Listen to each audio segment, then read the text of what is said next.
হাজিরিন কেরাম, দেখেন বিশ্বাসের সাথে ভক্তি একটা বিষয় আছে। বিশ্বাসের সাথে কি আছে? ভক্তি আছে। বিশ্বাসের সাথে যদি ভক্তি না থাকে তাহলে ঈমান হয় না। এর দলিল আমাদের নবী করিম সাল্লাল্লাহু আলাইহি ওয়াসাল্লাম আখিরি জামানার নবীর দায়িত্ব পালন করার জন্য আল্লাহ রাব্বুল আলামিন তাকে পৃথিবীতে পাঠিয়েছেন।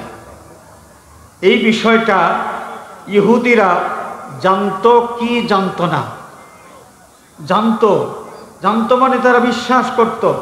যেহেতু তাওরাত কিতাবের মধ্যে আখিরি জামানার নবীর যে বর্ণনা দেওয়া হয়েছে, তার যে নাম, বাবার নাম, তার কোন বংশ থেকে তিনি পৃথিবীতে আসবেন, তার জন্মস্থান কোথায় হবে, তার স্বাস্থ্য কেমন হবে, উচ্চতা কেমন হবে, রং কেমন হবে, চুল মুবারক কেমন হবে, দাড়ি মুবারক কেমন হবে, মানুষের সাথে তার আচার ব্যবহার কেমন হবে, বিস্তারিত এমনভাবে আলোচনা করা হয়েছে সেই তাওরাত কিতাবের মধ্যে যে আমাদের নবীজি পৃথিবীতে আগমন করার পরে তাওরাত কিতাবের বর্ণনার সাথে আমাদের নবীজির হুবহু মিল যখন তারা দেখলো, তখন তারা মেনে নিয়েছিল। তাওরাত কিতাবে বর্ণনা করা হয়েছে যেই নবীর কথা, সেই নবী তিনি পৃথিবীতে এসেছেন মক্কার কুরাইশ বংশের আব্দুল্লাহর বেটা মুহাম্মদ সাল্লাল্লাহু আলাইহি ওয়াসাল্লাম। আল্লাহ রাব্বুল আলামিন ইরশাদ ফরমান, ইয়ারিফুনাহু কামা ইয়ারিফুনা আবনাআহুম। ইনি যে শেষ জামানার নবীর দায়িত্ব পালন করবেন, এই বিষয়টা তারা চিনতে পেরেছে, বুঝতে পেরেছে এবং তারা বিশ্বাস করেছে যে তাওরাত কিতাবে এই নবীর কথাই বলা হয়েছে। বিশ্বাস তো তারা করলো, কিন্তু ঈমান এনেছে? ঈমান আনে নাই। কারণ কি, বিশ্বাসের সাথে ভক্তি না থাকলে ঈমান হয় না। সেই কুখ্যাত আবু জাহাল যদিও সেই অপবাদ দিত এবং তার মতো মক্কার মুশরিকদের প্রথম সারির নেতা যারা এবং তাদের অনুসারী যারা অপবাদ দিত আল কোরআনুল কারীম, ইসলামের নবী মুহাম্মদ সাল্লাল্লাহু আলাইহি ওয়াসাল্লাম তিনি নিজে রচনা করেছেন, এটা তারা জবান দিয়ে বলতো।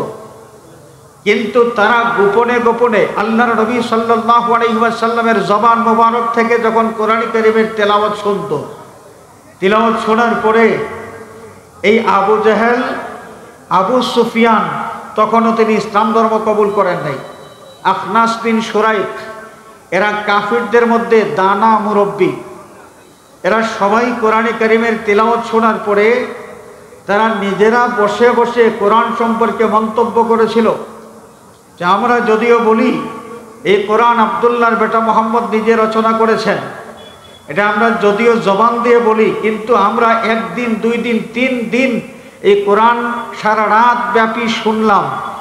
এই শোনার পর আমাদের মনে হচ্ছে যে কোরআন আব্দুল্লাহর বেটা মুহাম্মদ কেন পৃথিবীর কোনো মানুষের পক্ষে এত সুন্দর এবং এত গভীর অর্থপূর্ণ কোনো কালাম রচনা করা সম্ভব নয়, এটা আল্লাহর কালাম ছাড়া কিছুই হইতে পারে না।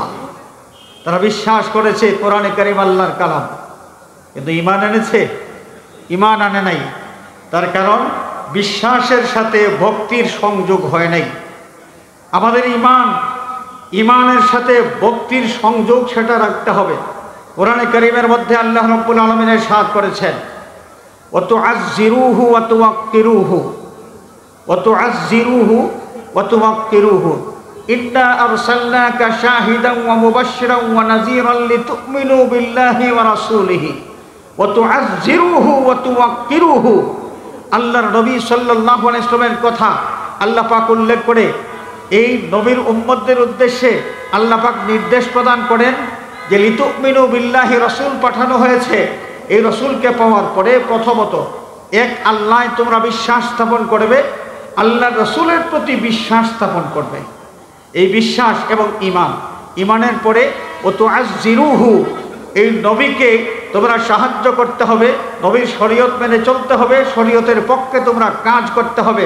ও তুওয়াক্কিরুহু, এবং এই বিশ্বাস আনুগত্য এর সাথে যুক্ত করা হয়েছে আরেকটা নির্দেশ, সেটা হলো ও তুওয়াক্কিরুহু, তাকে ভক্তি করতে হবে। তাহলে বিশ্বাসের সাথে ভক্তি থাকার দরকার আছে কি নাই?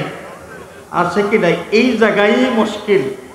এই যে আমাদের বর্তমান যুগে যারা নিজেদেরকে সলফি বলে পরিচয় দেয়, এরা মূলত সেই ওয়াহাবি মতবাদের অনুসারী। সেই ওয়াহাবি মতবাদ মানুষকে এই বিষয়টাই শিক্ষা দিয়েছে যে সম্মান করতে হবে কেবল আল্লাহ পাককে, আল্লাহ ছাড়া আর কোনো ব্যক্তি বা ব্যক্তির সাথে সম্পৃক্ত কোনো বস্তুকে যদি সম্মান করা হয়, ভক্তি করা হয়, তাহলে ঈমান থাকবে না, এটা শিরিক হয়ে যাবে। নাউযুবিল্লাহ বলেন।